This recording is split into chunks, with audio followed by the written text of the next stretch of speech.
하나님 말씀 전하도록 하겠습니다. 이제 지난주에 그 주기도문 강해를 시작을 했죠. 첫 번째 시간으로 가장 완전한 기도, 주기도문이라는 제목으로 지난주 말씀을 전했고요. 오늘은 주기도문 두 번째 시간으로 관계혁명이라는 제목으로 말씀을 전하고자 합니다. 오늘 성경 읽었던 저희 집 둘째 자녀가 깜짝 놀랐어요. 왜냐하면 성경 구절이 한 절밖에 없어서 그동안은 여러 절을 읽다가 오늘은 한 절이고 다음 주부터 계속 한 절이에요. 한 절 한 절씩 하나님 말씀, 특별히 주기도문에 대해서 말씀을 전하고자 합니다. 태국은 그 매년 12월 5일, 지난주였죠. 12월 5일이면 아버지의 날로 지키는 나라입니다. 태국은 전 세계에 그래요. 아버지의 날, 어머니의 따로 있는데 한국만 어때요? 어버이날로 이렇게 같이 가는 경향이 있죠.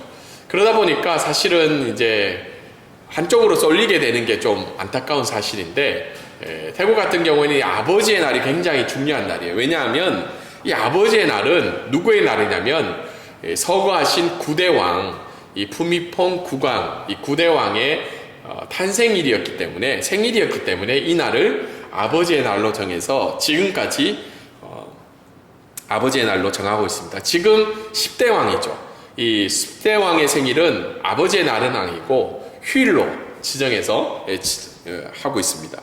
그래서 이 9대 왕의 생일인 이 날을 전 국민의 아버지의 날로 생각을 하는데, 사실은 국민의 아버지인 이 푸미퐁 국왕을 굉장히 기억하고 이 날을 축하하기 위해서 생일로 맞이하고 있죠.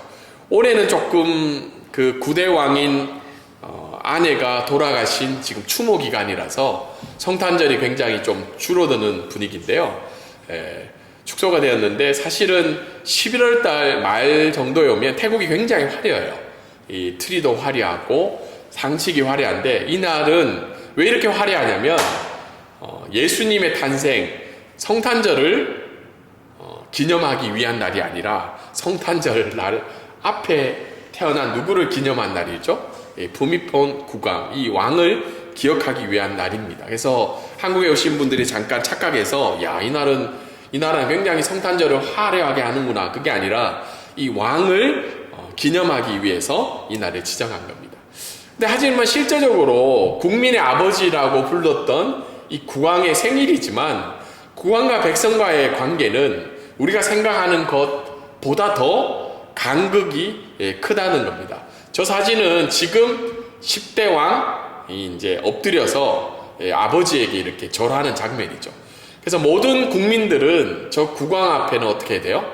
엎드려서 저렇게 인사를 해요. 심지어 자기 아내인 왕비도 저 왕을 만나러 갈 때는 어떻게 해야 돼요?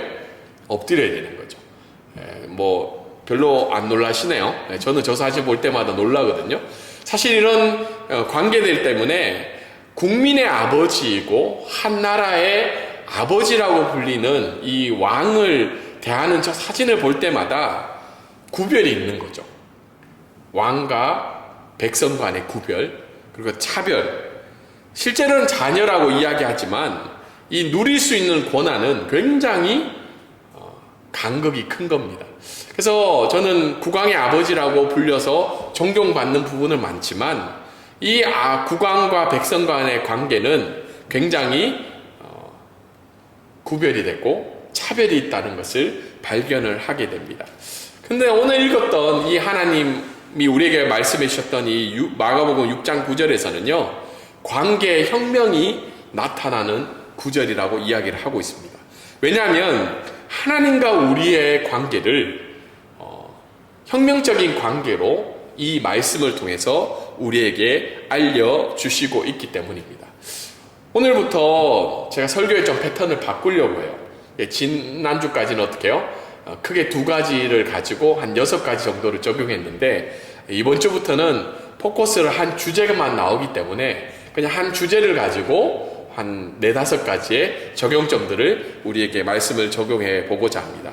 첫 번째가 아니라 큰 타이틀을 한번 읽어볼까요? 시작! 주기도문은 하나님과 우리의 관계의 혁명에 관한 기도문입니다. 사실 혁명이라는 단어를 들으면 굉장히 좀 불편할 수 있지만, 그만큼 오늘 읽었던 이 말씀은 하나님과 우리의 사이에서 굉장히 관계적으로 다른 혁명에 관한 말씀이라고 생각할 수 있습니다. 그 말씀을 생각하면서 우리 9절 말씀 우리 천천히 한 번 더 읽어보도록 하겠습니다. 함께 읽도록 하겠습니다. 시작. 그러므로 너희는 이렇게 기도하라. 하늘에 계신 우리 아버지여, 이름이 거룩히 여김을 받으시오며. 특별히 오늘 빨간 글로 쓰였던 하늘에 계신 우리 아버지여라는 말씀을 가지고 오늘 말씀 1번까지 적용해 보고자 합니다. 왜 이것이 관계혁명이냐면, 첫 번째는 이 유대인들, 하나님의 말씀, 예수 그리스도의 이야기를 듣던 유대인들은 아버지를 아버지라고 부를 수 없는 관계였다는 거예요. 예수님 당시에는 특별히 유대인들은 하나님의 거룩하심에 압도되어서 또 그 이름을 지켜나가기 위해서 하나님의 이름조차 입에 담기 조심스러운 문화였다는 겁니다. 그래서 성경에 어떤 구절들이 있냐면, 여호와라는 하나님을 지칭하는 단어를 어떻게 해요? 아도나이라는 이름으로 바꾸어서 하나님을 지칭했다는 거죠. 그래서 많은 일반 백성들은요, 하나님의 이름을 평생 한 번도 부를 수 없는 상황이었다는 거예요. 부르지 못하고 그 생을 마감하는 것이 일반 유대인들의 삶이었다고 합니다. 그래서 누가 부를 수 있었냐면 대제사장이 1년에 한 번 어떻게 해요? 백성들의 죄를 위해서 성막에 들어가서 아니면 성전에 들어가서 제사를 드리잖아요. 그때 이 대제사장이 어떻게 해요? 조심스럽게 작은 목소리로 여호와라는 이름을 한번 부를 수 있다고 해요. 그분만이 가지는 특권이었고, 그리고 그게 너무 거룩해가지고 어떻게 해요? 조심스럽게 그 여호와 이름을 불렀다고 합니다. 그와 반면에 일반 백성들은 어떻게 해요? 그 이름조차 부를 수가 없는 아버지의 관계였다는 거죠. 왜냐하면 여러 가지 뜻이 있었지만 거룩의 문제였고, 특별히 십계명, 삼계명이 어떻게 해요? 여호와의 이름을 망령되이 일컫지 말라는 하나님의 율법이 있었기 때문에 백성들은 아버지를 아버지라 부를 수 없는 상황이었다는 거죠. 그래서 하나님 나라도 마태복음에 보면요, 누가복음, 마가복음은 이방인들을 위해서 기록된 성경이었기 때문에 하나님 나라라는 단어를 썼지만, 마태복음은 어떻게 해요? 유대인들을 위한 성경이었죠. 그래서 유대인들을 위한 성경이었기 때문에 하나님 나라도 어떻게 번역이 되어 있다고요? 하늘나라라고, 헤븐이라고, 갓이 아니라 헤븐으로 번역이 되었습니다. 그렇기 때문에 이 이야기, 예수님의 주기도문을 들었던 유대인들은 이 이야기가 어떤 이야기로 들렸을까요? 충격적인 얘기였죠. 우리가 사진을 봤지만 구강 앞에 저렇게 엎드려 있는 것이 아니라 예수님 어떻게 해요? 당당히 걸어가서 옆에 앉아서 어떻게 해요? 대화를 나누라는, 그것보다 더 충격적인 가르침이 바로 예수님의 가르침이에요. 그게 뭐예요? 하나님을 뭐로 불러라는 거예요? 아버지라고 불러라는 거예요. 아버지라고. 그래서 주기도문의 첫 번째 이 구절의 핵심은 관계의 혁명이었다는 거예요. 너희가 생각하는 그 하나님과의 관계가 아니라 너희는 이름조차 부를 수 없던 그 하나님을 아버지라고 부르라고 오늘 예수님은 이야기를 하고 있죠. 그래서 유대인들이 예수님을 싫어했던 여러 가지 이유 중에 하나가 하나님의 이름을 굉장히 망령되이 예수님이 가르쳤기 때문이죠. 이 말씀을 가지고 우리가 몇 가지를 또 적용해 보면, 우리가 그러면 하나님을 아버지라고 부를 수 있는 이유가 있어야 될 거 아니에요. 예수님이 무턱대고 그냥 이제 너 생각하는 그런 하나님 아니야, 아버지 아니야, 그냥 쉽게 불러, 이게 아니라 성경은 우리가 하나님을 아버지라고 부를 수 있는 이유를 설명하고 있죠. 그것은 바로 하나님의 양자가 되었다는 거죠. 갈라디아서 4장 4절에 보면, 때가 참에 그 아들을 보내사 여자에게서 나게 하시고 율법 아래 나게 하신 율법 아래에 있는 자들을 속량하시고 우리로 아들의 명분을 얻게 하려 하십니다. 예수님이 이 땅에 오신 이유는 우리가 기뻐하고 즐거워하고 행복하기 위한 이유도 있지만, 우리를 하나님의 가족으로 어떻게 해요? 편입을 시키시고 자녀가 되게 하셔서 결국은 하나님의 사랑하는 자, 상속자, 하나님이 영에 거하시는 자가 되기 위해서 예수님이 이 땅에 오신 이유라는 거예요. 그래서 우리가 성탄절을 생각할 때마다 그냥 나를 위해서 이 땅에 오셨다, 여기에서 그치는 게 아니라 어떻게 해요? 우리를 하나님의 사랑하시는 자가 되게 하시기 위해서, 상속자가 되게 하기 위해서, 성령 하나님이 거하시는 자가 되게 하기 위해서 이 땅에 오셨다는 겁니다. 그래서 성탄절날 가끔 어떤 사람에게 감사할 거 별로 없는데, 특히 부부지간에 자녀지간에 생각하는 선물들이 있잖아요. 그것이 좀 부족하게 다가올 때 어떻게 해요? 성탄의 기분이 그렇게 좋지 않죠. 혹시 여기 오셨는데 성탄절 휴가 기간 맞이해서 이렇게 오신 건가요?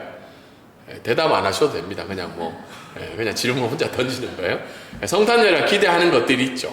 성탄의 감사가 어디에서 와야 되냐? 결국은 우리를 어떻게 해요? 아들의 명분을 얻게 하게 하시기 위해서 이 땅에 오신 예수 그리스도로 인해서 우리가 감사해야 되는 마음이 충만해야 된다. 근데 갈수록 교회들도 그렇고 저희들도 그렇고 잊어버린다는 거예요. 예수님이 이 땅에 오신 이유에 대해서. 그래서 우리가 생각해 볼 때 이 오늘 말씀을 통해서 또 생각해 볼 것은 하늘에 계신 분을 묵상해야 된다는 겁니다. 여러분이 오늘 성경에서 이야기한 주기도문의 내용 중에 하늘에 계신 우리의 아버지야 라는 말은요, 하늘이라는 말은 어떤 의미일까요? 그냥 우리가 생각하는 저 높은 공간에 갇혀 계신 분이라고 생각할 수 있는데, 여기에서 생각하는 하늘은 문자주의적으로 해석을 하면 안 되고, 이 하늘은 하늘과 하늘들의 하늘이라도 다 담을 수 없는 하나님이라는 뜻이란, 굉장히 어렵죠, 한국말인데. 하늘과 하늘들의 하늘이라도 다 담을 수 없을 정도로 크신 분. 이 내용은 이정민 목사님이라는 책, 그분이 예수님의 기도라는 책에서 이렇게 표현을 하셨더라고요. 굉장히 의미가 강하게 다가왔어요. 하늘과 하늘들의 하늘이라도 담을 수 없는 분의 뜻이다. 또 다른 뜻으로는 우리와는 차원이 다른 분이라는 뜻이죠. 그렇기 때문에 우리가 기도하기 전에 하나님이 누구신가를 묵상하는 것이 반드시 필요하다는 거예요. 근데 우리의 기도 생활을 생각해 보면 우리가 가끔 하나님 아버지, 하늘에 계신 아버지라고 이야기를 많이 하죠. 근데 우리의 기도에 저도 한국에 있을 때 기도 그렇게 많이 했죠. 어떻게 많이 기도하냐? 옛날 분들은 주여 3번 많이 부르죠. 그게 나쁘다는 거 아니에요? 간절한 마음으로 하늘에 계신 하나님을 위해서 주여라고 간절히 기도하죠. 그리고 큰 소리로 기도하고. 근데 가끔 우리가 놓치는 것이 뭐냐면 하나님을 누구신지를 묵상하지 않고 기도할 때가 많다는 거예요. 아무런 생각 없이 그 하나님의 호칭을 부를 때가 많다는 겁니다. 근데 유대인들이 아까 전에도 얘기했지만 누구만이 하나님의 이름을 부를 수 있었다고요? 대제사장이 어디에 들어가서? 성소에 들어가서, 성전에 들어가서 조용히 어떻게 해요? 그 이름의 거룩을 훼손할까봐 어떻게 해요? 마지막 한 소리로 하늘에 계신 하나님이라고 불렀던 그 대제사장의 심정을 우리도 느끼면서 기도해야 된다는 거예요. 저도 이 말씀을 준비하면서 반성을 하게 되었어요. 식사할 때나 기도할 때나 나는 얼마나 하늘에 계신 그 하나님을 묵상하면서 하나님의 이름을 부르고 있는지. 그래서 성경 기자들이 하나님에 대해서 기도할 때 무엇을 가지라고 이야기하냐면 경외함으로 기도하라고 그러죠. 하나님을 경외함으로. 근데 정말 우리 자신과 여러분에게 적용해 볼 때 하나님에 대한 두려움을 가지고 기도하시나요? 네.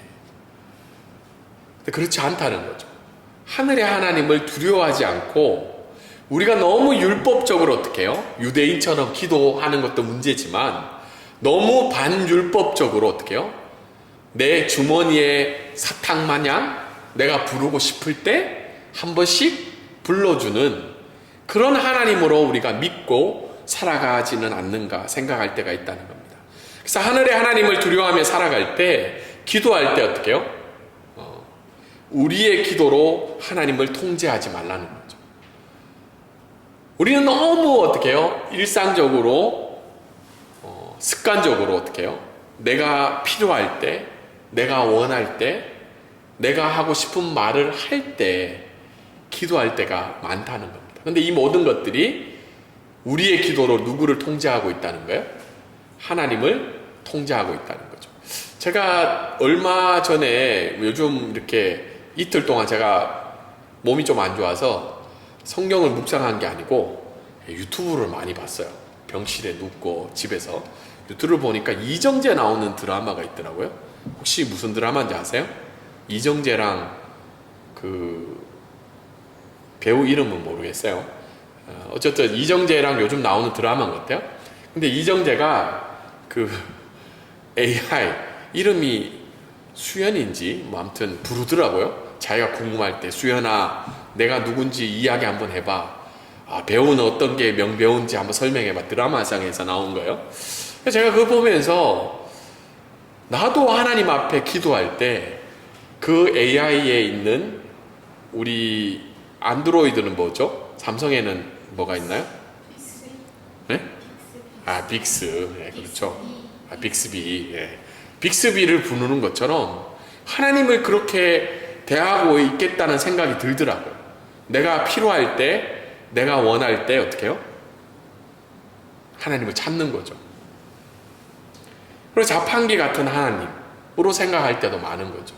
내가 이만큼 했고 내가 원하는 걸 눌렀을 때 바로 응답해주는 그 하나님을 생각하며 기도할 때가 있다는 거예요. 근데 이건 하늘의 하나님을 두려워하는 태도가 아니라는 거죠. 하늘의 하나님을 두려워하는 태도는 어떻게 해요?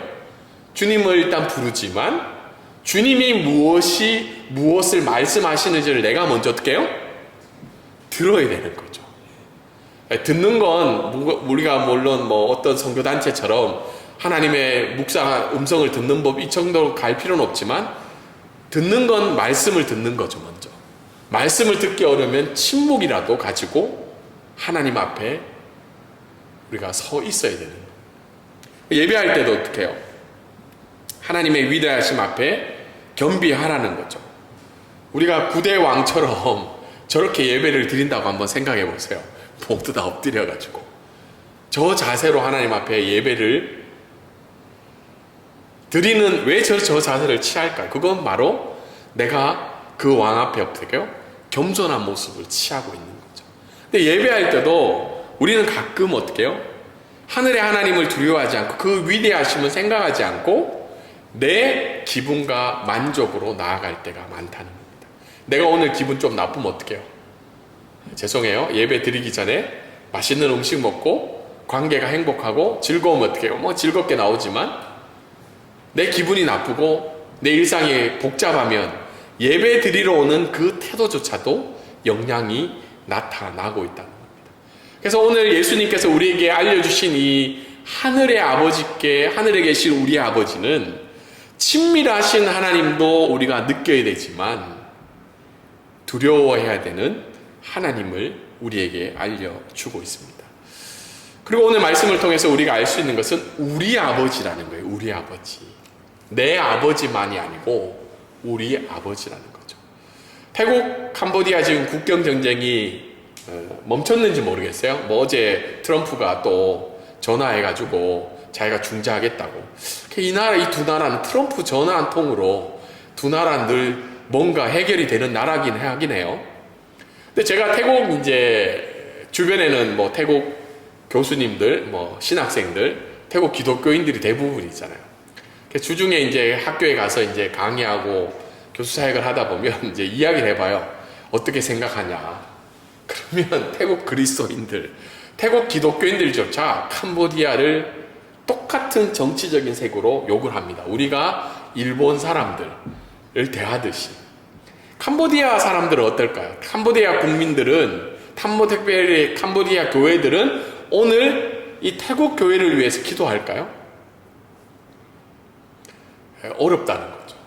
근데 예수 그리스도가 우리에게 왜 너희들이 하늘에 계신 우리 아버지라고 기도하라고 하냐면 우리 아버지이기 때문에 그 아버지의 모든 백성들을 위해서 우리가 함께 기도해야 된다는 겁니다. 공동체적인 마음을 가져야 되고 공적인 마음을 가져야 되고 공동의 감정으로 우리의 이웃을 위해 기도하라고 예수님은 우리에게 이 기도를 알려주셨다는 겁니다. 근데 지금 한국교회가 많은 어려움을 겪는 이유가 뭘까요? 우리의 아버지로 기도하는 것이 아니라, 죄송해요. 뭐 정치적인 얘기를 제가 많이 하지 않지만, 국민의힘의 아버지의 하나님으로 기도하고, 민주당의 이름으로 기도하고, 자기의 지역의 이름의 아버지인 하나님께 기도를 하기 때문에 이런 일들이 발생하지 않는가 생각하게 됩니다. 마지막으로 말씀을 정리하면 결국은 하나님 예수 그리스도가 우리에게 이 기도를 하늘에 계신 우리 아버지여라는 기도를 주신 이유는 관계의 혁명을 알려주시기 위한 거죠. 초월적인 하나님, 우리가 두려워하며 하늘에 계신 분을 묵상하고 고백하고 특별히 그 하나님의 무한하고 영원하고 위대함을 생각하면서 너희들이 기도하라는 거예요.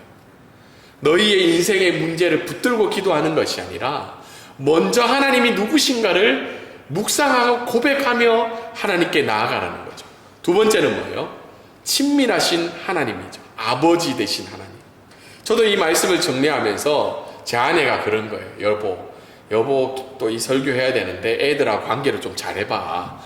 이 삼남매가 아버지 생각하면 맨날 그 아버지 생각하는데 하나님께 나아갈 수 있겠어? 저한테 이야기를 하는 거예요. 그러다가 제가 막 연구를 하는데 이 말이 나오더라고요. 그래서 얼마나 마음이 평안한지. 하나님은 어떻게 해요? 육신의 아버지에게서 찾아볼 수 없는 어떠한 제한이나 부적절함이나 흠이 없으시며 완벽하고 이상적인 아버지를 생각하며 기도하라는 거죠. 초월하신 하나님과 친밀하신 하나님을 붙들고 하늘에 계신 우리 아버지를 알려주시기 위해서 오늘 예수 그리스도는 우리에게 이 말씀을 던져주고 있습니다. 적용을 해보면 우리가 날마다 기도할 때마다 하늘의 하나님을 묵상하기를 원해요. 그 묵상하는 그 하나님 앞에 그분이 묵상이 되면 그분을 의지할 수가 있어요. 근데 그분을 왜 의지를 못하냐면 그분이 누구신지를 우리가 분명히 고백하지 못하기 때문이죠. 두 번째는 우리의 아버지 되신 하나님께 기도하기를 원해요. 그냥 나의 아버지만이 아닌 우리의 아버지, 우리 가족의 아버지뿐만 아니라 어떡해요? 지금 국경의 어려 전쟁을 겪고 있는 태국 교회의 아버지 되신, 캄보디아에 계신 일본 교회의 아버지 되신 그 하나님께 기도하며 이웃을 위해 또 주변을 위해 날마다 기도하는 저와 여러분이 되기를 주님의 이름으로 소망합니다.